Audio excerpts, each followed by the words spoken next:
Minasan konnichiwa, it's me, Shogo. And Harumi. Good to not actually see you guys, but at least talk with you guys. All right, so today we really have to jump right into the main topic because, guys, to take a look at how long this video is.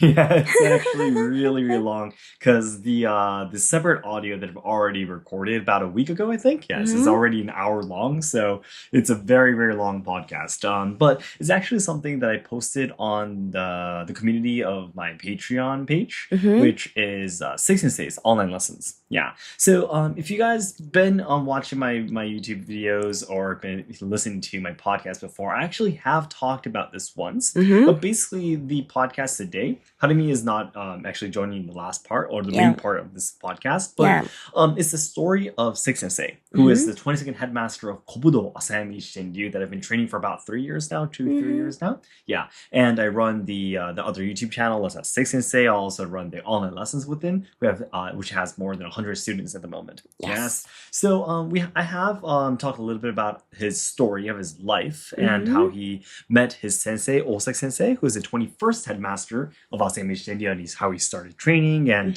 how he called him a son kind of thing. I introduced that story before, but recently the thing is that I really want to write a short novel and also maybe create a short movie about Six Sensei and his life. Wow. Yeah, so I actually filmed a separate video asking him a little bit more in detail about what his life is about. And it's been more than 2 years now since I started making YouTube videos and running online lessons together with him. So now he he talks a lot more to me than he used to in the past because, of course, he trusts me a lot more now. Yeah, and we're really almost like, when we were filming videos and such, we're almost like friends, Yeah.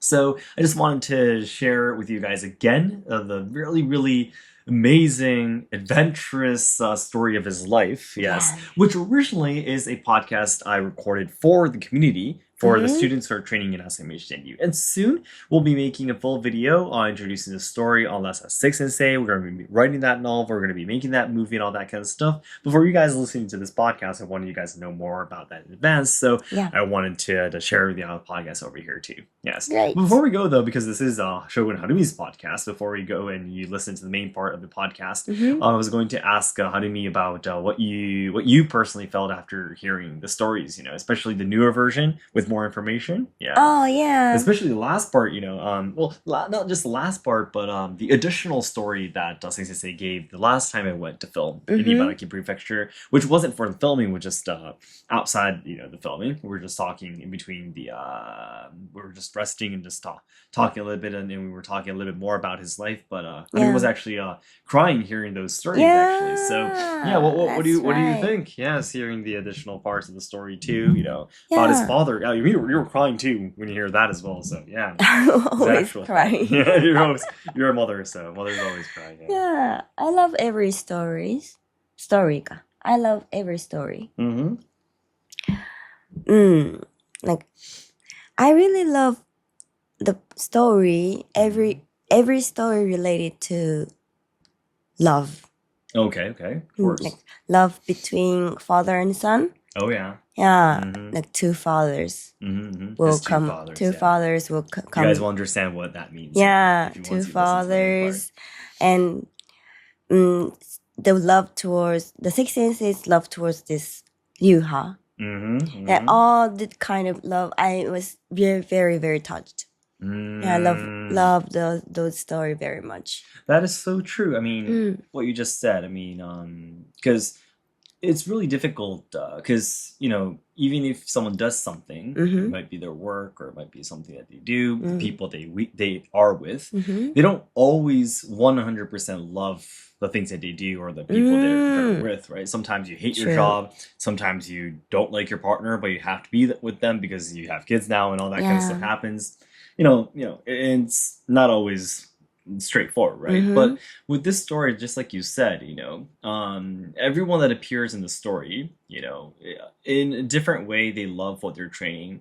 They love each other, even if it on the surface might look a little bit strict. They actually loved each other, all that kind of stuff. It's a very heartwarming story, I would say. Yeah, although it is a very martial art related, more of a what should I say? In a way, because all the people who appear in a story are all men, it sounds more like a masculine story kind of thing, if that makes sense. But there's actually a lot of love, related to this, and that's the part that probably touches a lot of people's hearts. The story, and I personally believe that it will touch a lot more people's hearts if we make the novel and the short video and such. So yeah, that's a really good way to sum up it.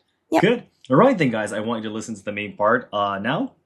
So for this podcast, this is the only part the two of us are going to be talking together, but I hope you enjoyed the story. If you have any questions, because I'm speaking to the students who are in the online lesson community, they have a lot of information in advance already, right, about the new stuff. Yeah. So you guys, if you're not training Ascension, or if this is your first time hearing about O-Sensei, you'd be like, okay, who is this guy? So if you have any questions, please let me know anytime. I'll give you additional information on the comments and stuff. So it'd be great if you can let us know what you thought in the comments. Okay, guys, thank you so much. Then now to the main part of the podcast. Enjoy. Doza.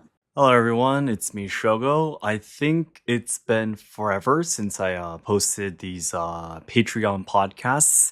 I used to do it before I started doing those after class chats, but there's something really important. There's something that I wanted to share with you guys as soon as possible. Now, it's actually as soon as possible I said, but it's actually been over a month since we filmed the original video. But basically, I actually filmed a video. The footage itself is actually 90 minutes long. Yes, but the theme was basically asking Sensei about his life. Yeah.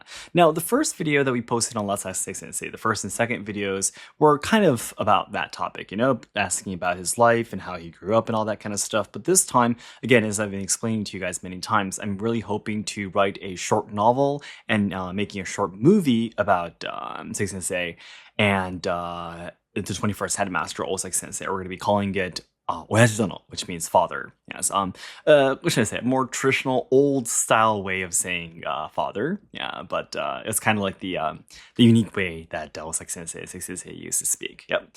So I got a lot of more information about his life. I think about 10 times more information than the first video we posted on Let's Ask Sensei. And the stories are very touching. And again, for me to edit a video that's 90 minutes long and have to, translate and all that kind of stuff is going to take a lot of time. So I wanted to share the story because it's so touching and it really gives us a deeper understanding of who our sensei is. And I wanted to share with you guys as soon as possible. But it's going to be a long story, though. Please bear with me. I hope you have a lot of time because I'm sure it's going to take about 30 minutes for me to talk about everything. Okay, so now with that said, let's get started. First of all, Sensei started from telling us a little bit about his mother and his father. Now, his mother, who gave birth to him, she was actually training in kendo, and she was a crazy Budo addict, it seems, And, she was training in kendo for a long time, and she was the kind of person, this is the actual episode, but, of course, when she would often fight with male instructors, and of course, usually like at tournaments and such, men and women wouldn't compete with each other, right? But during training, she would often go and ask the male instructors on purpose, for to train with her.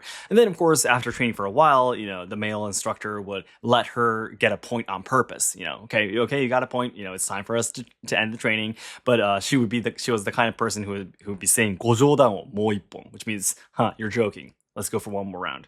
Yes, that was the kind of person that Sensei's mother was. And as far as Sensei has heard about his mother, she was definitely not the cute type of girl, a woman. Yes, kawaiiku nai in Japanese is say. Yeah, she was definitely not the cute type, but she was more of a very aggressive Budo martial artist. Yeah, and his father, yes, Seiki Hiromu Sensei, who is who's the person who built the dojo, the main dojo of Asayama Ichiden Ryu, where Sensei and I, of course, we all train and film videos and all that dojo. Yes, he was the person who built that. Yes. Now, Sensei's father, Hiromu Sensei, he was actually a delinquent when he was young. Yeah, so he'd be walking around, fighting other dudes, on the streets, and he was definitely not a good person. So he would often get taken to the police when he was a teenager, all that kind of stuff. Yes, and he was definitely not a good boy. Yeah, that's what Sensei said. Yeah. So, anyways, but he would often go get caught by the police, and he would spend a night at the police station, and then the next morning once it's daytime, he'll be, let go. He wouldn't actually get caught, like go to jail because he was too young, kind of thing. Well, he wouldn't actually commit a crime or anything. But there's this system in Japan where young kids, if they would be causing trouble, on the streets and stuff, they would get caught in different police stations. They'll be until the situation calms down a little bit, and then they let them go, kind of thing. And there was one day though when his father was caught by police, and he stayed at night at a police station. And the next morning, he was like, okay, go home. He was walking outside, and then the moment he walked outside that police station, he found a person who was training with a katana out in his garden, garden area in his home. And he was like, oh, is that a katana? I've never seen a katana before. Must not be real. Who cares? Let's just go home. And he went home and he tried to get some sleep. But no matter how much he tried to sleep, that image of that man, swinging a katana just didn't leave his mind. Yeah. So he woke up and he went over to that house again, and he knocked on the door and asked the wife that came out, and he asked him, I saw a man training with a katana, it seemed, today. Like, can I actually meet this person?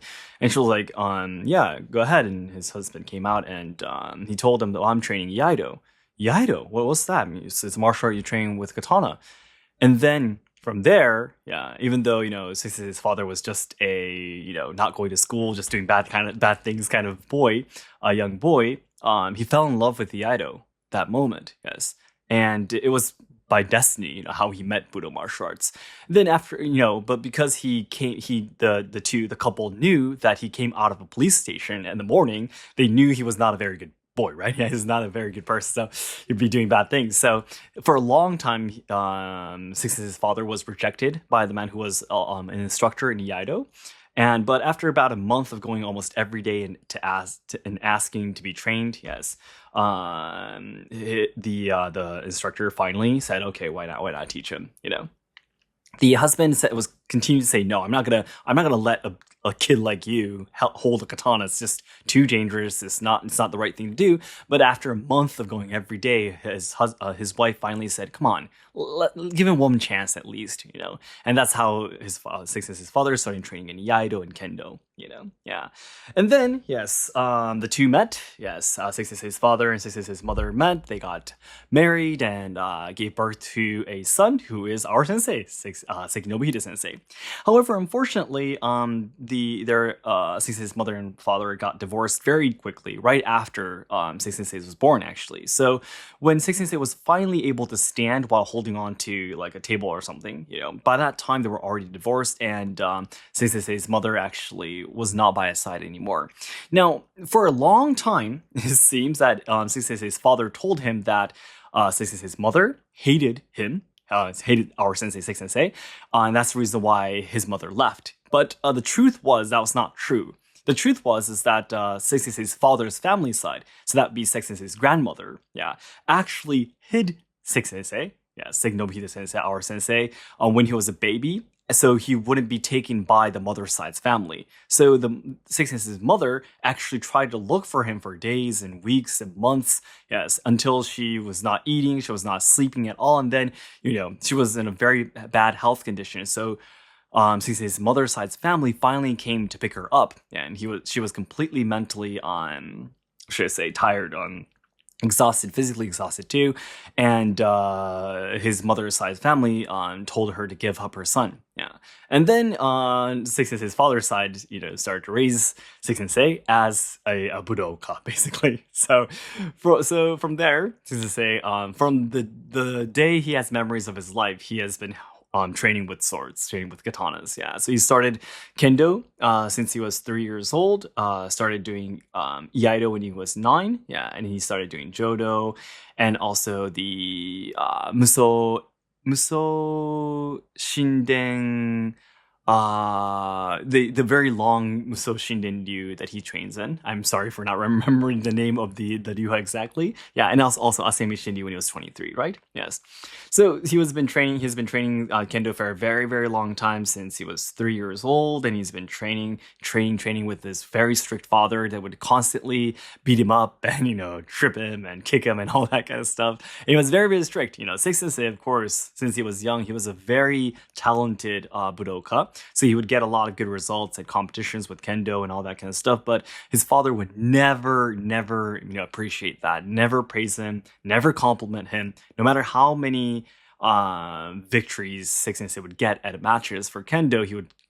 His father would constantly say, "No, you're not good. The kids around you were just terrible. Yeah, you're not good either." Yeah, is what he would have always been told by his father. Yes, being kicked and hit by those bamboo swords and that kind of training he experienced. Yeah, but when Sensei turned 9 years old though, he finally started training in Iaido. Yeah, and the reason he started training in Iaido was because he was actually at the tournament where he saw his father win the national tournament for Iaido when his father was in his sixth dan. Yeah, when his sixth dan, he won grand championship in a national tournament in Iaido, which was the time, for those of you training Iaido, you might be familiar with this, but the Seitei Iai was actually the timing when the 10th Seitei Iai was added. It was the first tournament that was held after that. Yeah. So Sensei's father won. And for a long time, even though, of course, Sensei's father was training in Iaido since he was 3 or, much younger, he never actually saw his father training in Iaido before. Because, 3 years old to like 5, 6, 7, it's too young to hold a katana, right? So Hirom Sensei, Sensei's father, Hirom-san, would never do Iaido in front of his son, but Sensei finally had a chance to see his father doing Iaido at that tournament, and right after that tournament was over, he told his father that, "I want to do Iaido too." Yeah, and that same day when they took part in the tournament, they went to a shop and bought a Iaido, his first Iaido, and that's when he started training in Iaido and all that kind of stuff. However, another very shocking thing happens. When Sensei turned 12 years old, there was actually a different woman that Sensei's father got married to. And Sensei, for his whole life, believed that person was his real mother. But they actually got divorced when Sensei was 12 years old. Yeah. And then because Sensei's father was very angry, he told Sensei, finally, like, "Oh, mom, don't go, right? You're 12 years old and your mom is leaving. And Mom, don't go, don't leave me behind." But then his father said, "Nobide, that woman there, she's not even your mother." Yeah. And then Sensei at that moment finally found out that his biological mother actually, basically, that's what he believed in. Yes, just threw him away, when he was much younger, when he was just a baby. Yes. And the person he believed was his mother for most of his life. Yes. Was not even actually his mother. Yeah. And there was a third person that Sensei's father actually got into a relationship with, and that woman, yes, I don't know this person, by the way, but Sensei said that person was actually the age was closer to him than his father. So she was a very young person, it seems. And and he really didn't like that person. So from there, once that lady started living in his house with his father, the more and more Sensei started to not go home anymore. And then, guys, really surprisingly, there was actually a time in Sensei's life when he was a delinquent too. Yeah. So he left his house where his father and his new partner, wife, I'm not too sure if they actually got married, but Sensei actually left his house, that dojo basically, without saying anything. And he went out to Tokyo from Ibaraki and he started living in Tokyo. And this is the time when Sensei actually started to train to become a barber. Yeah, so he was actually doing shampooing for guests who came to the barber shop. He had long hair down to about his chest that was dyed red. Yes, and his hobby while he was doing that, he actually went to school to learn how to become a barber. Yeah, in Japanese we call byoshi. Yeah, so he would go to school. He went to school, earning his money on his own. Doing different jobs, and he earned the money to go to school. He started cutting people's, washing people's hair. That's what you start with. You don't immediately start cutting the customer's hair, but you start from doing shampoo and all that kind of stuff, which is a little bit easier. Yeah, so he was doing shampoo. It was actually pretty popular. So he said he actually had a couple of customers who would specifically choose him to do the shampooing and all that kind of stuff. But on his free time, what he would be doing is he was actually a vocalist for a rock band. So he would often go to these clubs where they were doing performances of, rock bands. He had long red hair. He was the vocalist, and he would actually get into fights with all the rock bands too. Yeah, because they would get drunk and would get into fights, and he was doing exactly what his father used to do when he was a teenager too. Yeah, Sensei said he left the house when he was 19 years old. Yeah, so it was crazy, right? But after a while, though, Sensei, his skin really didn't go so well with all the shampoo stuff. I know a couple of friends who are actually barbers too. They train to be barbers, but when they use shampoo and all those chemicals too often, like for dyeing people's hair and such, some people if their skin is too weak, it starts to damage their hands and fingers and everything. Yeah. So after a while, Sensei couldn't move his fingers anymore, and we went to the doctor, and the doctor told him your body is not suited for doing the job you're trying to do right now. So if you don't quit, it's never gonna get better. Yeah. So and then Sensei, around that time, there was something in his heart. There was something he was feeling that was not right. So even though he left his father, because he, after all the strict training and his betrayal with the mother kind of problem and all that kind of stuff, he was like, I'm not staying here, screw this kind of thing, and he left at home. But at the same time, though, inside his heart, he knew somewhere that Budo was the way he wanted to spend his life. Yeah. So when he was 23, around 22 or 23, after about 3 years or 4 years of leaving the house, he came home, to Ibaraki, to where his father is. And when he came home, he saw his father was outside in the garden, drying the clothes and everything. Yeah. And he said, Dad, I'm home. And then his father didn't even look at him and said, who are you? What do you want? In a very polite way. Yes, so that's, in a way, in Japanese, it'd be in a keigo, using honorifics to speak to his son, saying that, I don't know who you are. What are you here for? Yes, and Sensei was like, Dad, it's me. I'm sorry I left, And then he said, I don't know who you are. Please leave if you don't have anything to say to me. And then Sensei got down on his knees, he put his head on the ground, and he said, I apologize, and I want you to train me again. Yes. And then Sensei's father finally said, then go cut that silly hair, that crazy silly hair, and take off those crazy clothes you have on. Yeah, he was wearing damaged jeans with a leather jacket with chains on the front and the back and all that kind of stuff. I mean, no, he's not saying that this fashion is bad or anything. Yeah, his father didn't like it. Yeah, so that's the time. Since that time, Sensei has had that hairstyle. Yes. So he shaved his head, basically, to show how sorry he was, to show his apologies to his father, and that's the hairstyle he has had ever since, even today, right? Yes. So that's the reason why he doesn't have the long red hair anymore, unfortunately. Yes, I would have wanted to see it at least once, but I've never seen it before. And that is the timing when Six Sensei started doing Jodo and Asayama Ichiden Ryu, okay? So you guys might have been wondering, why did Six Sensei suddenly started doing Jodo when he was 23 years old, right? The reason is because he left his home, he was not at home for about 3 or 4 years, and he finally came back and he apologized to his father, and he made a declaration that he wants to dedicate his whole life to Budo. And then now that he made a determination that I'm going to be using my life to Budo, yes, he wanted to learn more and more and more, yes. Kendo, Iaido, I've been doing it my whole life almost, yes, but that's not enough. Yeah, I want to do more. I want to learn more. I want to really understand what Budo is truly about. And that's the reason why he started Jodo when he was 23 years old. Okay, and his mother, yes, who raised him until 12 years old, was actually an instructor in Jodo too. And that's another reason why he was actually inspired to do it. And now, from here, finally, yes, this is where O-Sensei appears. Guys, I've been talking for 17 minutes already, and O-Sensei has finally appeared, yes.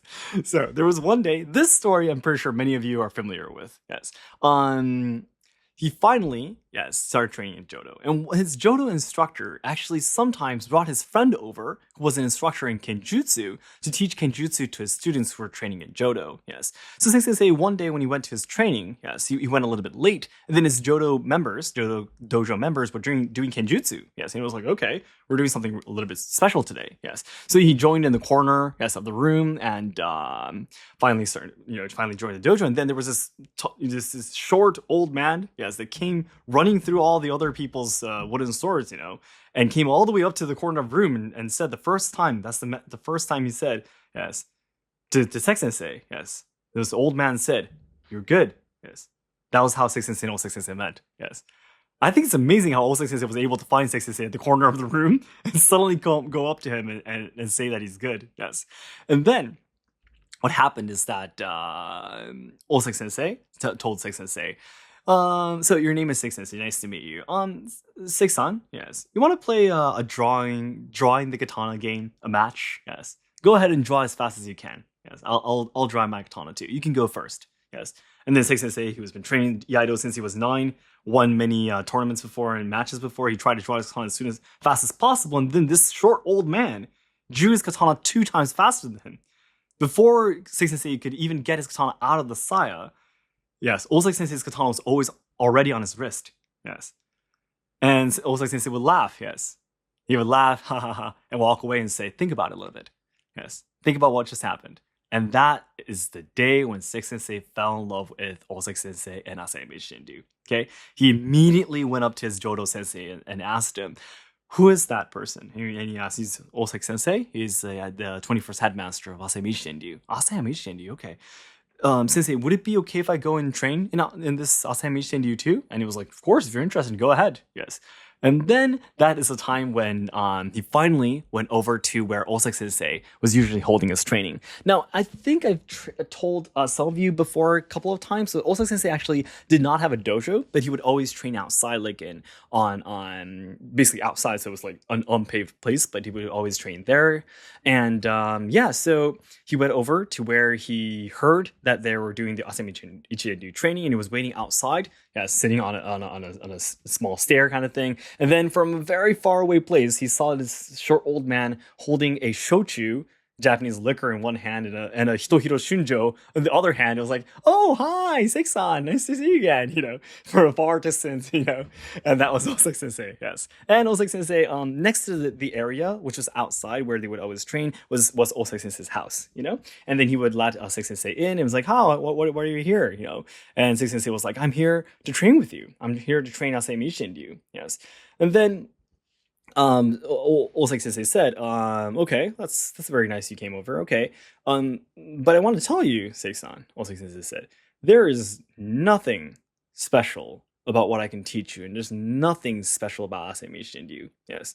And but Six Sensei, of course, young Six Sensei, 23 years old, saw magic, right? He drawing 2 times faster than him. He had no clue what just happened. And of course, Six Sensei thought there was something really special about Asayama Ichiden Ryu and Osaki Sensei. So he rushed over to where he was training, right? But the first thing Osaki Sensei told him was that there's nothing special about me nor Asayama Ichiden Ryu. Yes. And Osaki Sensei said, yes, Six Sensei, think about it. A katana you raised needs to be swung down. If you swing down a katana, if you want to move it again, you got to raise it again. If you attack a person, that person is going to attack you back. If you're attacked, you want to attack back. Think about it. Yes. And it was like, okay, what is he trying to test me with? Yes. But Osaki Sensei, yes, he was this kind of person. There's nothing special about Asayama Ichiden Ryu about him. But Six Sensei noticed that in the back of the room where they were speaking, there was a room with tons of books. Shelves in all 4 corners of the room, all corners, all of the walls on that room, tons of books and tons of documents about Budo, about philosophy and all that kind of stuff, yes. And from that too, he could see that Osaki Sensei was actually doing a lot of studying and training. And after doing all those training, he came back to a very simple mindset, yeah.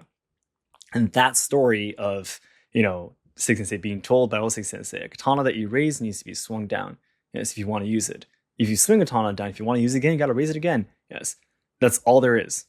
That's all of what katana is about. Yes, that crazy question, yes, which is really hard to understand what it's about, yes, made Six Sensei fall in love with Osaki Sensei even more. Yeah. So, of course, again, he started training in Asayama Ichiden Ryu. He went to the training and all that kind of stuff. But for a very long time, though, no matter how many times he would go to training, the Osaki Sensei would just do another, draw the katana, who can draw the katana faster kind of match. Yes. And he would not properly teach him anything. Yes, Osaki Sensei would not probably teach Six Sensei anything. Yes. And then finally, I don't remember exactly how long it was. Maybe it was about an year or so. Yes. Osaki Sensei said to Six Sensei, Six-san, you're a very strange person, aren't you? Yes. And Six Sensei was like, what do you mean, sir? Yeah. And Osaki Sensei said, you are a son of an instructor, a sensei that owns a dojo. You don't have to come here and be mocked by me, I've been making fun of you for like the past maybe up to 1 year, I've been doing that, and you come here still to train with me. Yes. You're a little bit strange, aren't you? Yeah. Because in the world of Budo today, if you just go not train whatever and just be out in the distance and pointing towards their back and saying that, oh, that Ryuha sucks, I am much stronger, that Ryuha sucks, that is okay to do. Basically, there's nothing you can do about it, and you can live your life doing that. You can carry on your father's dojo, and you can have a lot of students, and everyone will call you sensei. You can live a happy life just with that. But you come here to be mocked by me. Why are you doing this? And the sensei answered, what are you saying, sir? What are you saying, sir? Asayama Ichiden Ryu, what you teach me, what you are teaching to your students is super, super interesting. It denies everything that I have been doing my whole life. And it's just so interesting, and I love it, is what Sensei said. And then also Sensei said again, you are really strange, aren't you? Yes. And then he picked up a stick on the ground, from the ground, and draw a line on the ground. Yes. And he started teaching him. Yes. Sensei, can you see this line? Yeah. You stand over it. You put your feet on the left side. You put your right feet on the right side. Let's say both of your feet move on the other side. Yes. Now this is called the shadow of 2 soon 5 bu. And that's how the training began. Yes.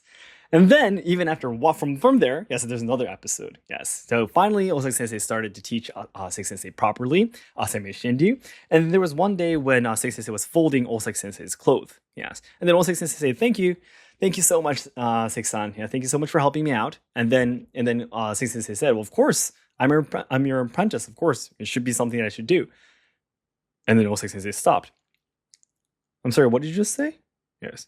And Seki Sensei said, what did I say? I said I'm your apprentice, so it's something I should do. Yes, you're my sensei. And then Osaki Sensei said, apprentice? That's interesting. When did I make you an apprentice? Yes. And then Seki Sensei was like, oh my gosh, I did something horrible, terrible. Yes, I did something terrible. Yes, it's just very disrespectful. Yes, so he got on his knees, put his head on the ground. Yes. And that was the time when Seki Sensei finally said, Osaki Sensei, would you accept me as your apprentice? Yes. And then Osaki Sensei said, yada yada. Okay, why not? Yes. Now, the thing is, Seki Sensei believes this is probably the time when Osaki Sensei already chose Seki Sensei as the 22nd headmaster. Because Osaki Sensei would never say this kind of thing to anyone else. Osaki Sensei was like, he'd be having shochu in one hand, a katana in the other hand. Yes, if someone just hops into his training outside in his backyard area, someone randomly just walking down the streets hops in his training, he would welcome them. Yes, Osaki Sensei was that kind of person, but only to Seki Sensei, he would suddenly have this kind of strictness. Yeah, but the reason why he was doing these things, he was actually testing Seki Sensei of his character, of who he was. Beginning from, oh, you're a strange person, and mocking him, in the beginning on purpose. And also, again, on purpose, saying that, when did I accept you as an apprentice? I've never told you, I never accepted you, I never gave you permission, yes, as you're my apprentice. You come to my training, so I'll train you, that's great. But when did I make you an apprentice? Yes. That's an official relationship between an instructor and an apprentice, right? Yeah. There was no official, you never actually properly asked me, that kind of thing. So he also says he wanted to take these steps properly, So that's how Seki Sensei was probably at that point already, when he was in his early 20s, already chosen to be the next headmaster.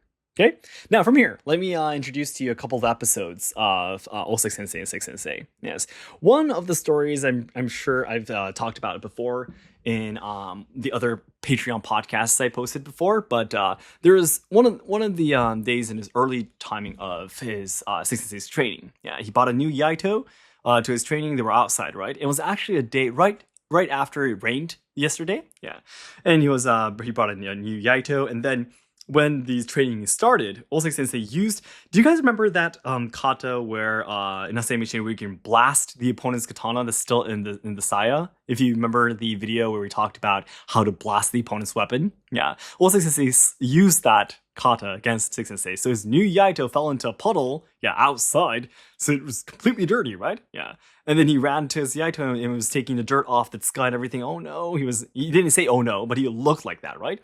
And then Osaki Sensei said, yes, 嫌なら蹴れ。武道だなと思ってんだ. Which means, if you don't like this, go home. What do you think Kobudo is about? Yes.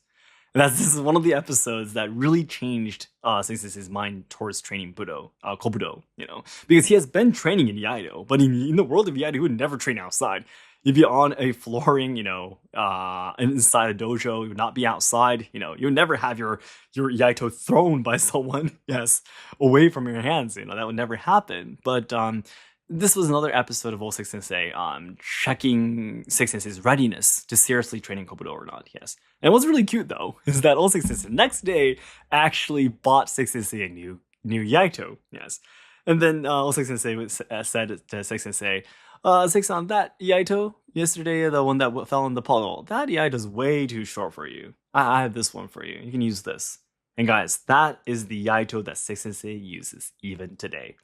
That Iaido that it looks almost like a saw. Yeah, that's the Iaido that 06 Sensei gave him instead of the one that he fell into the puddle. He didn't use that anymore. Yeah, he was given a different Iaido that was a little bit longer than that, yes. So 06 Sensei, of course, sometimes he was very strict, but at the same time, he cared about 6 Sensei very much, so he actually gave him a new Iaido. This is the kind of person 06 Sensei was. Now, 3 more episodes, guys, to kind of have a deeper understanding of who 06 Sensei was, yes. So, 06 Sensei, 3 episodes. The first episode, there was a day when 06 Sensei and 6 Sensei participated in a mat cutting competition. It might have been a performance, yes. And there was a person who looked very, very confident about himself, and he chopped up these mats with the Shizan Tameshigiri techniques, and he made a really cool performance, And then 06 Sensei went up to this person after his performance, and he said, someone Sensei, your performance, it was great, and he would look very proud, right? Yes, it was great. And in Japanese, 06 Sensei said, honomono shimashita, yes, which means heartwarming, yes. And then he walked away, and 6 Sensei went up to 06 Sensei saying, Sensei, what the heck are you saying to that person? That person, he is a really, really well-known sensei in his ryuha, Calling a Enbu performance with a katana heartwarming is really insulting, And then 06 said, oh, you understood, 6-san, you understood what I was trying to say. Nice, that's great. This is the kind of person 06 was, yes. Again, Asayama Ichiden Ryu, we don't train in mat cutting, right? Yes. Especially 06 Sensei was he was the kind of person who had his likes and dislikes very straight and clear. Yeah, so he definitely did not see Tameshigiri mat cutting as a type of martial art. Yeah, so he would go up to his sensei and say that his enbu was heartwarming. Honomono shimashita. First episode, right? Second episode. Yeah. There was a time when 06 Sensei and 6 Sensei went to an exhibition of Shodo. So there was like a small museum kind of thing, temporary museum, where they had all these different Shodo calligraphy arts on the wall, written by monks and Shodo instructors, and there would be tons of people buying tickets and going inside and watching and seeing, oh my gosh, this calligraphy is beautiful. That is another masterpiece. And then 6 Sensei and 06 Sensei went there because they were invited by someone, I don't know, maybe a friend of 06 Sensei or not. But after walking around for a while, 06 Sensei asked 6 Sensei, 6-san, can you tell me what the ultimate goal, the purpose of training in Budo is? What is Budo about? Yes. And he said killing someone. Yes. Of course, because ultimately in the past, training kenjutsu was to fight and win in a fight, right? So ultimately, yes, no matter how should I say, bold or noble you want to make it sound, kenjutsu originally is the art of using a weapon to take someone else's life. Yeah. So Sensei, said, well, kenjutsu is about taking someone's life away with your weapon. Yes, that's exactly correct. Now, Seisan, what is the purpose of calligraphy? Or writing letters, yes. And then 6 Sensei said, well, the ultimate purpose is to have someone read what you wrote. That's right. I have no clue what this says. I can't read any of this calligraphy. I am leaving. Yes. So a lot of other people, there are tons of people there in that exhibition of Shodo, going around, walking around and seeing all the arts. And to be honest, really, really difficult calligraphy. Yes, Japanese calligraphy. Even a Japanese person cannot read anything that's written on those hanging scrolls or on the paper. Seriously, I train in tea ceremony, so I know about what this is about because there's always hanging scrolls in a team room, right? It'd be like, what is this kind of an ancient, literature or something that was like made before Japanese was invented kind of thing, And then everyone, even though they can't read it, they'd be like, oh, this is an amazing masterpiece. 99% of the people don't even know what's written there. Yes. And also it will be like, if you can't read letters, then what's the whole purpose of calligraphy? I am leaving. This is stupid. Yes. That Osei-sensei is this kind of person. After doing tons of studying and training, as he went around, and went back to the keeping things super simple kind of mindset. Yes. Now, episode number 3. Yeah.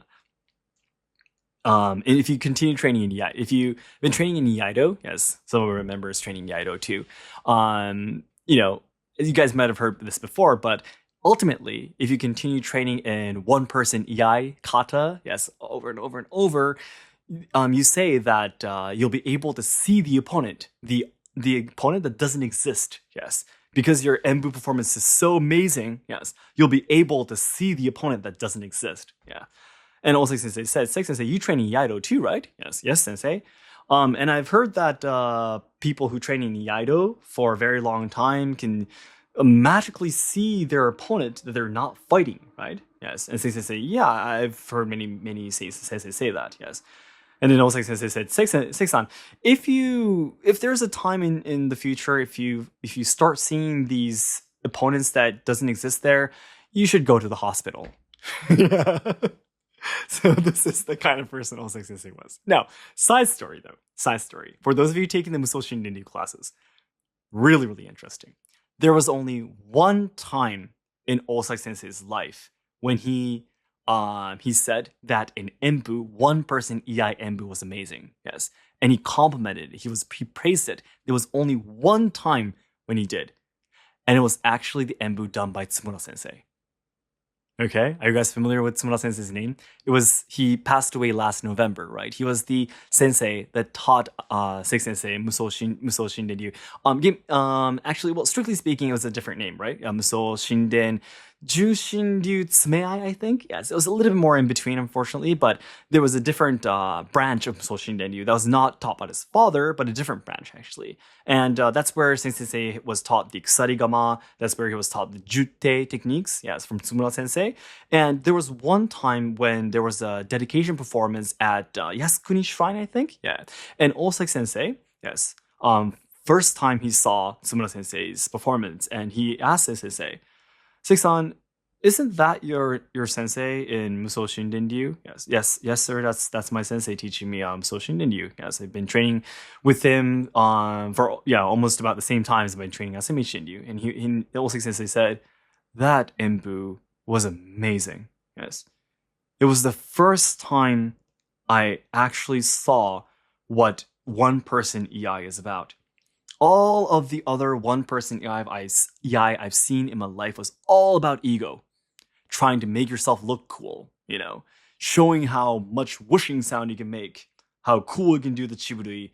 And this is not what Budo is trying to seek. That's the only kind of one-person Iai I've seen in my life, but Tsumura Sensei's performance, Enbu, now I finally understand what one-person Iai is about and what you can actually achieve by training it. Yes. Side story, but I wanted to share this with you guys too, because Sensei wanted to share it with you guys as well. Okay?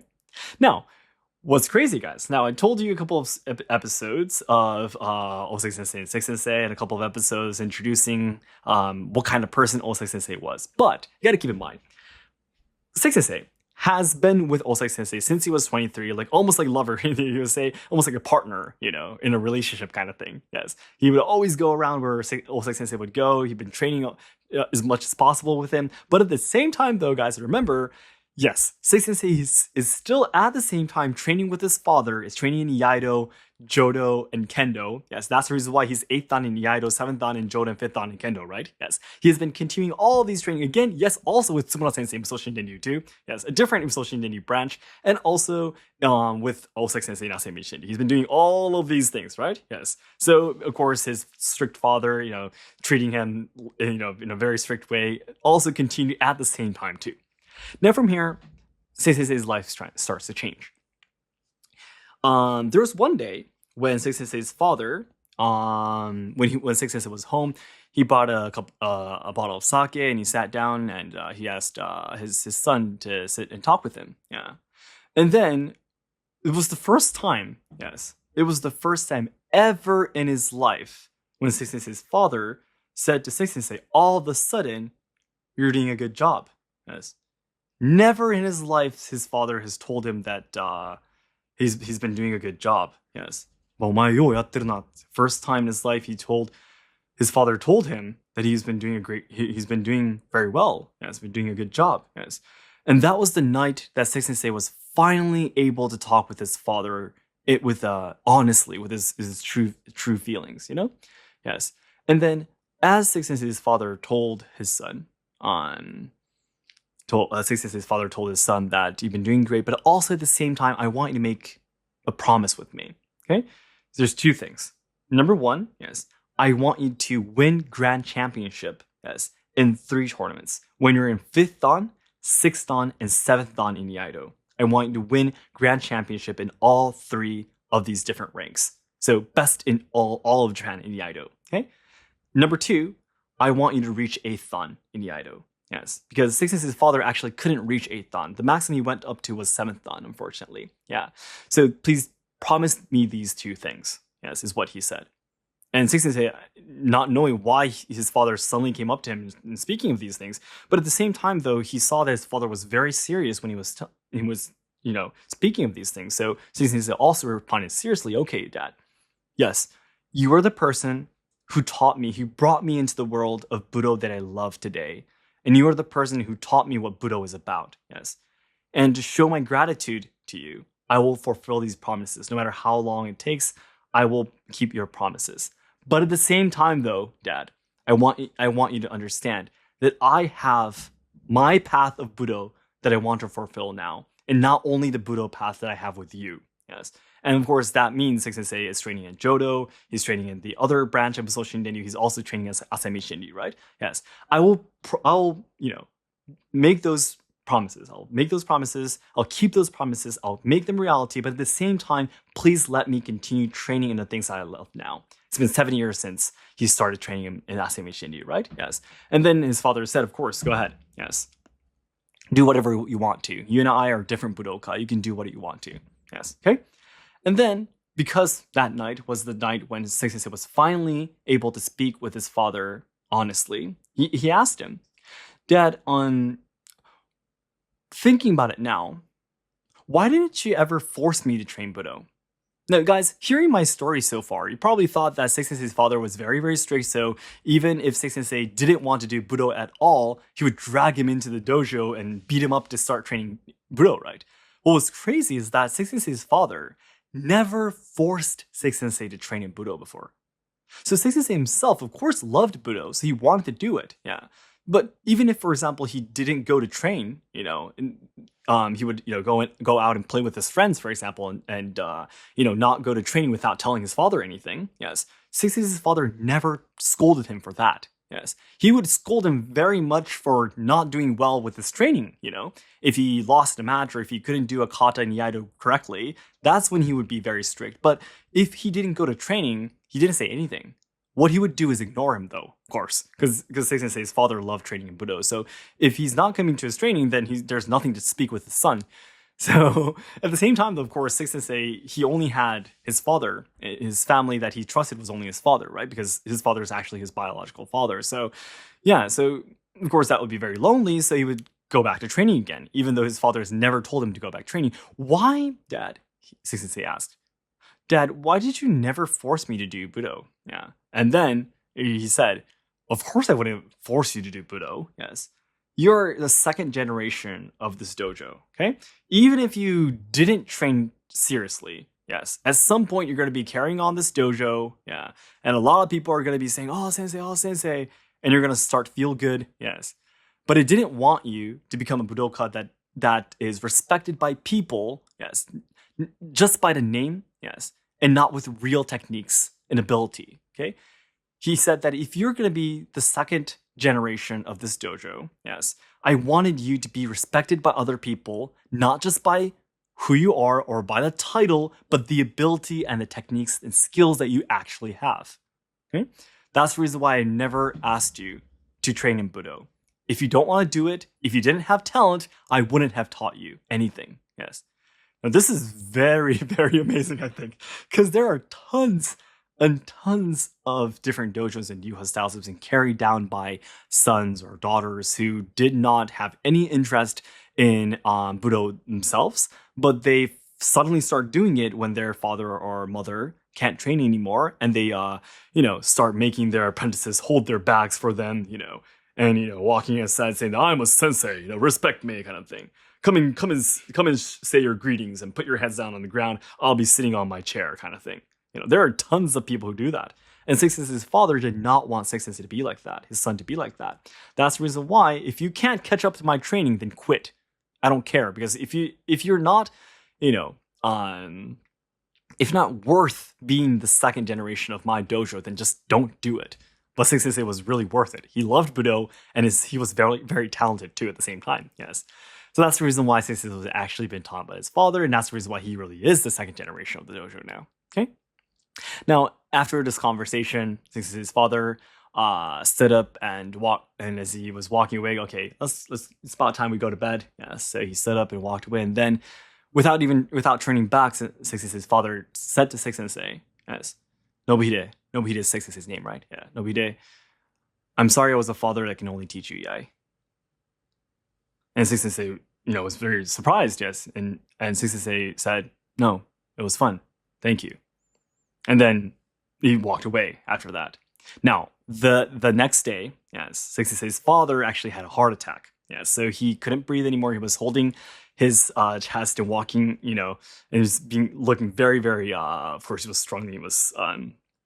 He couldn't breathe, right? And then they called the ambulance, and the ambulance came to near the dojo. He could hear it. Yeah, and his father was holding his chest. He started to walk outside on his own. So Sensei went up to his father and tried to try to hold him. He put his arm around his shoulder, tried to walk together, right? And then when he tried to do that, Sensei's father pushed him away, and Sensei fell on the floor, And what the heck are you doing, Dad?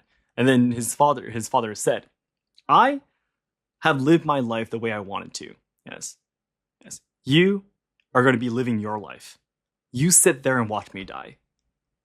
And they got into the ambulance actually came. Yes, the people got his father onto the car, and the moment they put the oxygen mask on Six Sensei's father, yes, his eyes opened up, and that was the end. Yes.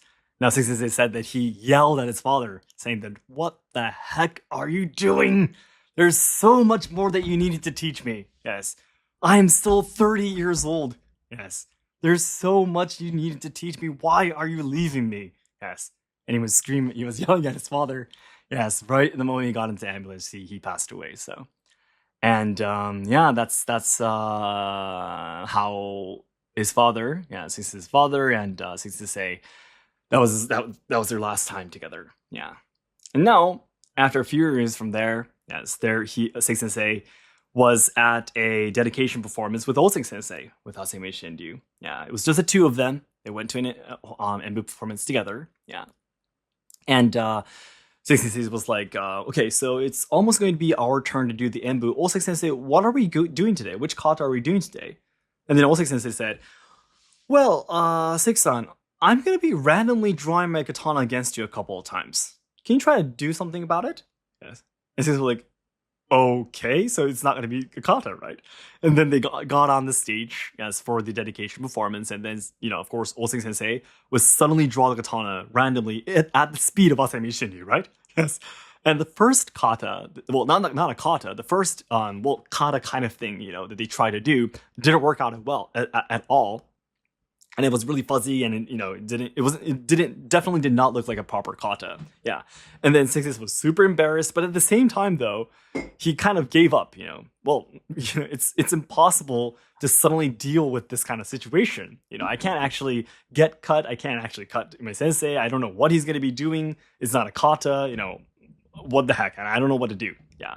So the second kata, though, because he probably relaxed, and he kind of, in a good way, he was like, I don't care. Just do whatever, whatever happens, I'll just deal with it, kind of thing. Yes. And then that second kata they tried to do, yes, went super, super well. And right when Six Sensei deflected, O-Sensei attacked and got his katana on O-Sensei's neck, Sensei remembers that he saw O-Sensei smiling for just 1 second. Yes.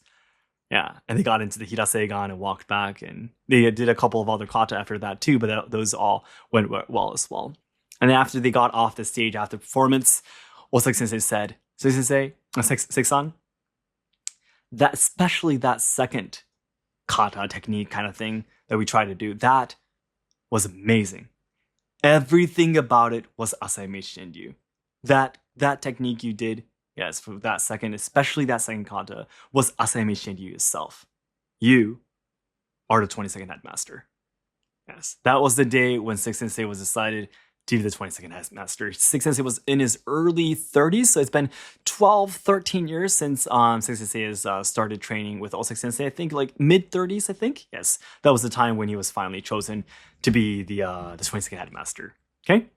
Now, after that, again, Asayama Ichiden Ryu belongs to the Kobudo Association, right? Kobudo Association is where the Asayama Ichiden Ryu 2, also Tsumura Sensei's Musou Shinden Ryu, they always do the performance at the Meiji Jingu Shrine, right? If you guys remember that performance video that I posted, and every year, a New Year's season, they actually have a New Year's party. Yes, the Kobudo Association have all these different Ryuha styles and their headmasters and a couple of their apprentices take part in this huge party kind of thing. You know, each Ryuha style will say their greetings on stage and all that kind of stuff. And after they decided that Six Sensei is going to be the next headmaster, when it was Asayama Ichiden Ryu's turn to be on stage to say their greetings, Six Sensei said, hello everyone, this is going to be this is my apprentice, Seiki Nobuhide, and he's going to be the 22nd headmaster. And it was finally officially decided as of that. It was officially known to the other Ryuha styles too. And another silly episode of Six Sensei, by the way. So Six Sensei, because he was introduced by Six Sensei, he went up in front of the microphone and said, hello everyone, I'm Seiki Nobuhide, and I have been chosen as the 22nd headmaster. Right now, I'm still not worthy enough, but I will be doing my best, train as much as possible. You know, the humble speech, right? And then also Sensei, standing in next to him, spoke into the microphone saying, Six-san, that speech was super boring. Say something more fun. Something more interesting. And everyone laughed, and Sensei was super embarrassed. Yes, this is the kind of person Six Sensei was. Yeah. Now that night, after that party was over, yeah, Six Sensei took Six Sensei to the station. That's going to be taking him home. Yeah, and Six Sensei is going to go into a different direction, right? So after Six Sensei passed through the ticket gateway and he started walking up the stairs to get on the train, Six Sensei suddenly stopped. Yes, and Six Sensei was outside the gates of the station and waiting for him to go upstairs. He was going to leave after he couldn't see Six Sensei anymore. But then, right after taking a few steps up the stairs, Six Sensei suddenly stopped, and Six Sensei was like, "Why is Six Sensei stopping? Did he forget something or something?" And then Six Sensei turned back suddenly, raised his hand high, yes, and said, "Goodbye, son." Yes, in Japanese, yeah, we call them a segare. Yeah, segare is like another traditional old way of saying son, actually. And Osaka Sensei and Sensei, they had this, what should I say, when they wanted to speak something in a humorous way, if that makes sense, when they were kind of like, they would speak in the old-fashioned way, like in old dramas, like guys, you might know about the Seven Samurai, or, you know, those traditional dramas, you know, and movies, they would be speaking in a different form of Japanese than today. Yeah. So they would speak in that kind of Japanese on purpose, you know, to for example, maybe Osaka Sensei wanted to mock someone else, they would like speak in this kind of way. Yeah. So Osaka Sensei was probably a little bit what should I say? He's a little bit shy calling Osaka Sensei his son for the first time. That's the reason why he chose this kind of language. He said he called him segare. Yes. Jana segare. Call him a son. Yes. And Osaka Sensei too, yes, said Oyaji no kiotsukete kaerare yo, which means father, please be careful home. Okay? So for Six Sensei, this was the moment when Osaka Sensei now was really like a father and son kind of relationship, you know? Yeah. So basically, again, the novel and the movie is going to be called Oyaji no, right? That's the words that Six Sensei said to Osaka Sensei. But this Oyaji no is not just Osaka Sensei, but also it's probably going to be his real father too. That Oyaji no, his real father, was a character, yeah, it's a person in his life that's really important in his life, right? Yeah. So I think, yeah, the Oyaji no can be both meanings, yes. And from there, O-Sensei became the 22nd Headmaster, even though O-Sensei, of course, could still train. Yeah, he wanted young Sensei to start teaching at the dojo and such. And still, though, Sensei will still bring the students to O-Sensei once in a while to train with O-Sensei too, and so on and so forth. Yeah, and then from there, yeah, O-Sensei, another last episode that's really, really interesting. O-Sensei, when it was last years before he passed away. Yeah, he actually there was a time when he couldn't actually walk anymore properly, so he was using a cane to walk every time. But there was a time when that O-Sensei that couldn't even walk anymore, he told Sensei, "Sensei, can you try swinging your katana against me?"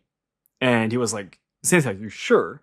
You can't even properly walk anymore without a cane. Are you sure you want me to do that?" And you said, "Yes, go ahead." And then what's crazy is that no matter how many times Sensei did it or how hard he tried, he couldn't hit O-Sensei. And O-Sensei said, "It's funny, yes. I've grown old and I can't move anymore, but now because I'm always relaxed and I can't think that much and I can't move that much, your katana, the katana you swing to Sensei, is almost stopping. Yes. It's in slow motion. I can see the movement of the katana. I can see how you're going to be swinging your katana. It's like it's in slow motion." Yeah. And Sensei was super surprised. What does that mean, you know? Yeah. And then O-Sensei said, maybe this is the enlightenment that I reached through my life of training Budo. But from here, Seisan, I can't see anything from here. It's black. Yes, this is probably as far as I go. Seisan, from here, it's going to be your journey. Yes, please go even further than the place where I've got to. Yeah. And just right after that, yes, O-Sensei was hospitalized. And after about a year of being hospitalized, O-Sensei passed away. Yeah. So that was the last episode, yes, of O-Sensei and Sensei. I'm going to be I'll put this into a story. Yeah. But then the other day, just yesterday, actually, I came back from Ibaraki again after some filming, and it was the last time when we filmed this video, and we were just chatting as in between filming and such, and he added a little bit of story to this. But Sensei, remember that promise he made with his father? You know, winning grand championship in Iaido in 5th, 6th, and 7th dan and achieving 8th dan. He did all this. He actually fulfilled these promises. So he actually won grand championship in 5th dan and 6th dan and 7th dan. Yeah. And also achieved 8th dan at the youngest age in history. That's our sensei, guys. Oh yeah, he's the headmaster of Asayama Ichiden Ryu too. He's also instructor in Musoshin and Jushin Jutsumeai as well. And 3 or 4 other Ryuha styles. And recently too, he became an instructor in Negishiryu. So he now is an instructor in Shuriken as well. But he also fulfilled his promises with his father. Now, that is when he was 47 years old. Okay, 47 years old, he became 8th dan, the youngest age ever in history. And then he told me the other day, that was the timing when his life went blank. Yes. And he was like, what the heck have I been doing in my life? Yes. Being so desperate to fulfill the promise I made with my father. I'm 47. Yes. I don't have a wife. I don't have children. I don't have a proper job. I teach Budo, so I make barely a living, but what am I doing? I can't go back anymore to times and do other things. Yeah, so for a month, first time in his life while he was training Budo, first time in his life, he didn't hold a katana for a whole month. Yes, thinking, did I really make the right decisions in my life? Yes. Because he lived his life, you know, trying to fulfill the promises he made with his father for so long. Now that those promises are fulfilled, he didn't know what he should do from there. Yeah. And it just all blanked out for a while. Yes, for about a month. And every time like he would go to a cafe or something, have a cup of coffee, he would see, you know, mothers and fathers walking with their small kids. He would think that, oh, maybe if I, you know, didn't choose this life, maybe I might have had a different life, you know? Yeah. But after that month of not training with katanas at all, yes, he thought, no. It was all thanks to my father that taught me Budo, and fulfilling those promises was something I absolutely would have done no matter what kind of way I lived. And thanks to my father bringing me into the world of Budo, I met O-Sensei. And among all the things that I did in my life, meeting O-Sensei and becoming the 22nd Headmaster after him, yes, was probably the best thing that could have ever happened in my life. Yeah. So from there, after a month of thinking about what his life is going to be about and such, he made another determination again. Yes, just like he did when he was 23 years old. He made another determination to dedicate the rest of his life to Budo again. Now, right after that, yes, there was this one of his students called Kurosawa. Yes, came up to him and said, "Six Sensei, do you know what YouTube is?" Yeah, YouTube. Well, I don't even have a smartphone. I don't know what YouTube is. What the heck is that? Well, it's a platform you can post videos. You want to start, introducing our techniques, outside of the dojo. Maybe you can have more students start training Ascension, do you? And then Six Sensei said, and then okay, and we started doing YouTube. And then Six Sensei said, then after a while we started doing YouTube. There was this weird pink-headed glass guy that came to our dojo saying that wanted to do a collaboration. Yeah, and now a while after that, there was this another Let's Ask Whatever dude that also contacted me saying that he wanted to take part in the Osaka seminar and start making an English YouTube channel, English version of the Japanese YouTube channel that they have already. Yeah. And now look at me, what happened. Look at this wall of names on the wall. Now I have 200 students. Yes, online. Yes, and also at the dojo, I have 200 students now. Yes. And then, and Six Sensei said the other day, yeah, so there was these weird people coming up to me and asking me to do stuff, But thanks to all these people coming, Shogo-san, I'm actually really happy right now. Yeah. Even after maybe thinking about a different life, maybe regretting the decisions that I made in my life, now I don't regret it at all. Yeah. And it's all thanks to these weird people coming up to me, yes, and asking me to do all these things. Thanks to all these people, I'm actually pretty happy now. Yeah. And then me listening to that at the dojo, I really didn't think so much about it, but when I was telling my wife about this, she actually started crying, and come to think of it, yeah, that is actually a really good story. Yeah. Because Six Sensei at a time, in a moment, he actually started to regret all the things that he'd done in his life, dedicating his whole life to Budo and not doing anything else. But we all appreciate that, right? Because Six Sensei did that, now he's a father to all of us. Yeah. And that's the story, guys. So it took me almost an hour to speak this whole story to you. I am not sure if anyone is listening to the end of this podcast. It's extremely long. If you are listening to this, guys, please let me know what you thought. Okay?